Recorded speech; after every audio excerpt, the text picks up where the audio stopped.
Hello guys, welcome to my channel oh my dish. আজকে আপনাদের জন্য নিয়ে এসেছি মুচমুচে ও মজাদার স্ন্যাক্স অন্থনের রেসিপি।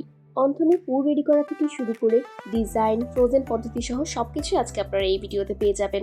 আর যারা এখনো আমার চ্যানেলটি সাবস্ক্রাইব করেনি তারা এক্ষুনি সাবস্ক্রাইব বাটনটা ক্লিক করে দিন। অন্থনের স্টাফিং এর জন্য পেঁয়াজ, ক্যাপসিকাম, কাঁচামরিচ কুচি করে নিয়েছি আর সাথে কিউব চিকেন। প্রথমেই কড়াইয়ে সয়াবিন তেল দিয়ে দিলাম। তেলটা সামান্য গরম হয়ে গেলেই কুচি করে রাখা পেঁয়াজগুলো দিয়ে দিয়েছি। পেঁয়াজগুলো হালকা বাদামি রং হওয়া পর্যন্ত এভাবেই নাড়তে থাকবো। তারপর আমরা দিয়ে দেব কিউব করে রাখা চিকেনের পিসগুলোকে। পেঁয়াজের সাথে চিকেনটাকে খুব ভালো করেই মিক্স করে নিচ্ছি। ভালো করে বেশ কিছুক্ষণ নাড়ার পরই এবার আমরা দিয়ে দেব কাঁচামরিচ কুচি আর ক্যাপসিকাম কুচি। সবকিছু স্টাফিংয়ের জন্য দেওয়া হয়ে গিয়েছে, এখন ভালো করে নেড়ে চেড়ে নিচ্ছি। এবার অ্যাড করব সয়া সস আর টমেটো সস, দুইটাই আমরা দিয়ে দেব মোট 1 চামচ করে। সস দুইটার সাথে এখন স্টাফিংগুলোকে ভালো করে মিক্স করে দিচ্ছি। এরপর দিয়ে দেব গোলমরিচ গুঁড়ো আর সাথে দিয়ে দেব গরম মশলা গুঁড়ো। এই মশলা দুটো দেওয়ার কারণে যেরকম স্পাইসি ভাবটা ঠিক থাকবে, সসগুলো দেওয়ার কারণেও জুসি ভাবটা থাকবে আর দুর্দান্ত একটা স্মেলও আসছে।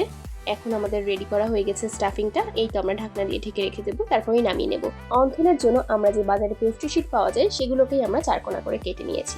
এবার চারকোনা করে কেটে নেওয়ার পর ভিতরে আমরা অল্প ছোট 1 চামচ স্টাফিং দিয়ে নিয়েছি আর ভিডিওতে দেখানো পদ্ধতি অনুযায়ী আমরা অন্থনটাকে রেডি করে নিচ্ছি।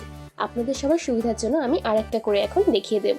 প্রথমে পেস্ট্রি শিটটাকে আমরা চারকোনা করে নিয়েছি, তারপরে 1 চামচ স্টাফিং দিয়ে আমরা সুন্দর মতো রোল করে ঘুরিয়ে নিলাম।